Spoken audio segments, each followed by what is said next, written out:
It's Local Edition. Brad Pomerance here in Sacramento, joined by Tony Mendoza, member of the California State Senate. He's a native of Artesia. You live in that great little city, but what's so terrific about that little city is its international flavor. Great restaurants. You have Pioneer Boulevard. Is it Boulevard? Is that right? Yes. And you want to celebrate some of the diverse communities of your district, actually, but Artesia as well. Tell us about that. You know, one of the things that I've been doing since I've been elected to the legislature is bringing some of the cultural richness that my district offers. And every year we celebrate in the state capitol India Republic Day and Pakistan Day. It's a time for us to kind of bring forth those two cultures and those two entities and have the state legislators learn about them and find out what those countries do for us here in our state. And what we know is they do a lot, because India is the 11th largest goods market for the U.S. In California, we exported more merchandise to India than any other state in the Union. Pakistan as well. A huge number of Pakistani residents live in California. The mayor of Artesia, Ali Taj, is of Pakistani descent. I think he was born in Pakistan actually as well. And so, and you know, I don't know if I should say this, but great food.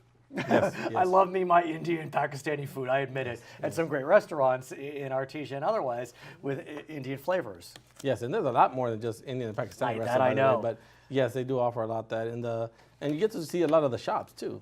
They have a lot of sari shops, jewelry shops, a lot of actually cash and carry, which you get to buy produce and food and just like a regular market cater for the Pakistani and Indian community. Along those lines, I want to talk about the diversity that makes up America. I think it's fair to say that in California, and especially in our urban centers, there has been tremendous concern with regard to what's known as the travel bans that have been imposed by the new administration in Washington. We know the first ban was struck down by the courts, and the new administration has now put into place a second ban that targets 6 Muslim-majority countries. I mean, folks from Pakistan, it's a Muslim nation. I know Pakistan is not on the list of 6, but talk to me about how folks in your districts are feeling about these efforts by the new administration to limit travel to the country, to limit immigration into the country. They are concerned, and they do feel like they're being targeted. Especially the Muslim community at this point, they do feel that they're being targeted just because of their religion. And that's why I think it's important for us to understand that these bans do hurt people and hurt families. I mean, you start keeping families out and keeping families separated, and that cuts across the board. It doesn't matter which nationality you are, but these bans have been very hurtful. And I think right now you see a lot of the community coming out, expressing those feelings. They're marching, they're protesting, they're reaching out to the local papers, and it's building up to a critical point.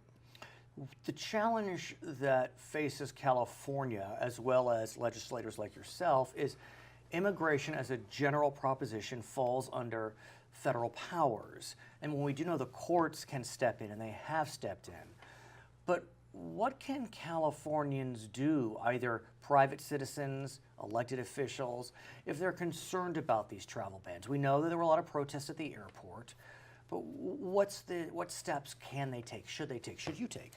Well, now most of the states are doing is turning to the Attorney General to put a lawsuit to stop these type of bans. Our new Attorney General, Mr. Becerra, Javier Becerra. Yeah, many states have done this already, and they take into account not only how the people of that state are feeling, but businesses. You know, a lot of these businesses that have HP-1 visas that there's certain niche or certain groups that they don't have enough employees here that have those specialties. They bring them in from other countries. These bans keep these folks out, and it's hurting our businesses here in our state. And at the same time, we know a lot of concern has been expressed by our colleges, both private and public, because we have a very significant number of professors from the 6 nations that are listed, students as well from the 6 nations that are listed. Iran especially sends a lot of folks into our country for education, and a lot of them wind up at USC, UCLA, and Berkeley, and so that's caused a lot of concern and dislocation. Right, they pay a lot of out-of-state fees just to be here. One could argue, yeah. Right, and so again, these bans are not working. They're more of a political gimmick, but at the same time, it's hurting families. It's hurting business. California is doing so well economically. We're one of the 6 largest economies in the world, and yet our state is a large exporter, as you know, and now having really bad relations with other countries on behalf of the new administration makes it harder for California to thrive. And why would you hurt California's economy when we actually are the leading engine of this country? I want to talk about our Latino neighbors, because what we see in the greater Los Angeles area is a tremendous fear coming out of folks that are of Latino descent, whether they are documented or not. We know that kids are afraid to go to school. Parents are afraid of DUI checkpoints because maybe ICE is standing by. I know your district has a significant number of Latino residents. What are they saying to you about the mood in connection with efforts to increase deportation of the undocumented? The fear now is every time they hear the door knocking, who is it going to be? They are afraid that, you know what, they're next. And many of these families have been here for many years. They've been productive members of our community. There's a few I know that they've crossed the line and broken the law. Well, they're out no matter what. Right. They come, they get prosecuted, they go to jail or prison, they stay there, and once they get done, then we kick them out. Deport. They do their time. I think so. What's happening right now, they want to get them out as soon as they get arrested, which brings them right back in. It goes even farther. I mean, under the executive orders signed by the new president, he has said that in addition to those that are convicted, if you are even under consideration for potential criminal act, you don't even have to be charged. That could be a deportable offense. Yeah, and he's been targeting, I should say the administration has been targeting those exact cases. And that's unfortunate because some of the time it could be as minor as, it could be not as minor, but DUI or something, some other type of infraction that you really are going to separate and break up families, put them into huge economic hurt because who's going to be, sometimes they're the caregivers and the providers for those families. What we know, I mean, there are stories out there that there are families that have been broken up. I mean, it's just a fact. You know, that a mother was deported or a father was deported. You know, there may be siblings where one's documented, one's not. And that can be scary. I mean, look, you were a teacher. I mean, I can only imagine. I've spoken with teachers who have said, it's hard to speak with students because they're afraid that their grandmother may get deported. They can't make any guarantees. Right, it's hard for them to focus. If they come to school, they're thinking about when they get out of school, who's going to pick them up? Is their mom going to pick them up? Will their dad come home that day? All those things, and they're so young, they don't know the difference. They don't know what's going on. They don't understand what being legal and illegal means. They're there in school. And a lot of these families, most of everybody is a U.S. citizen except for maybe one. So it's just really unfair, and I think that's something that needs to be looked at. Let's talk about, as we continue our discussion regarding kids, your Young Senators Leadership Program. What an inspired idea. Tell us about YSLP in the California State Senate.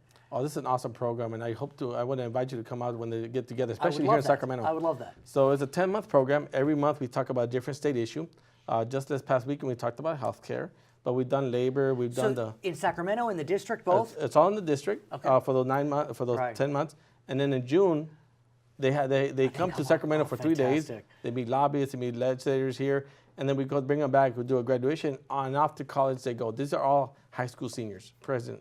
I mean, that's just fantastic. And to give these high school seniors about to go to college kind of a sense of California government at work, did you develop the program? Is this a new program? Yes, I started when I was in the assembly.